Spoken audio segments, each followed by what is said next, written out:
Okay, yes, we are bored. We're all bored now. But has it ever occurred to you, Wally, that the process that creates this boredom that we see in the world now may very well be a self-perpetuating, unconscious form of brainwashing created by a world totalitarian government based on money, and that all of this is much more dangerous than one thinks, and it's not just a question of individual survival, Wally, but that somebody who's bored is asleep, and somebody who's asleep will not say no?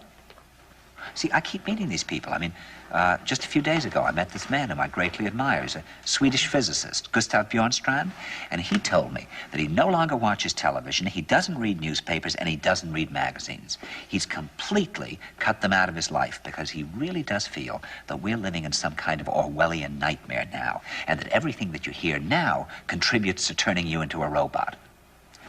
And when I was at Findhorn, I met this extraordinary English tree expert who had devoted his life to saving trees. Just got back from Washington, lobbying to save the redwoods. He's 84 years old. He always travels with a backpack because he never knows where he's going to be tomorrow. And when I met him at Findhorn, he said to me, "Where are you from?" And I said, "New York." He said, "Ah, New York, yes, that's a very interesting place. Do you know a lot of New Yorkers who keep talking about the fact that they want to leave but never do?" And I said, "Oh, yes." And he said, "Why do you think they don't leave?" I gave him different banal theories. He said, "Oh, I don't think it's that way at all." He said, "I think that New York is the new model for the new concentration camp, where the camp has been built by the inmates themselves, and the inmates are the guards, and they have this pride in this thing they've built. They've built their own prison, and so they exist in a state of schizophrenia, where they are both guards and prisoners, and as a result, they no longer have, having been lobotomized, the capacity to leave the prison they've made, or to even see it as a prison." And then he went into his pocket and he took out a seed for a tree and he said, "This is a pine tree." He put it in my hand and he said, "Escape before it's too late."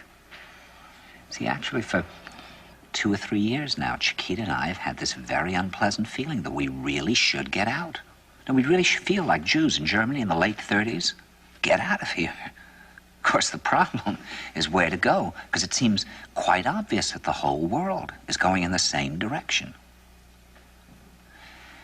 See, I think it's quite possible that the 1960s represented the last burst of the human being before he was extinguished, and that this is the beginning of the rest of the future now, and that from now on there'll simply be all these robots walking around, feeling nothing, thinking nothing, and there'll be nobody left almost to remind them that there once was a species called a human being, with feelings and thoughts, and that history and memory are right now being erased, and soon nobody will really remember that life existed on the planet.